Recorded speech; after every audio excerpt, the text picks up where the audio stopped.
السلام عليكم. إن كنتم من المتابعين الجدد لقناة أخبار المنتخب المغربي فلا تبخلوا علينا بزر الاشتراك والضغط على زر الإعجاب فضلا وليس أمرا. مرحبا بكم.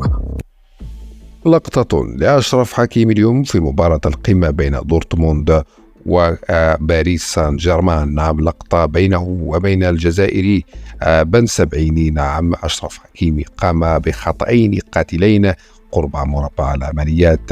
تمريرة أولى خاطئة تمكن مدافعي باريس من استرجاعه، وتمريرة ثانية خاطئة حاول الاحتفاظ بالكرة أمام الجزائري بن سبعيني التي خطف الكرة بطريقة رائعة جدا، ومن خلال مجهود فردي تمكن من إيصال الكرة لهجوم فريق دورتموند. نعم، أشرف حكيمي أهدى فرصة سانحة للتسجيل تمكن من خلالها دورتموند من تسجيل هدف التقدم لفريق دورتموند. نتمنى لأشرف حكيمي أن يسترجع مستواه وقبل كأس إفريقيا للأمم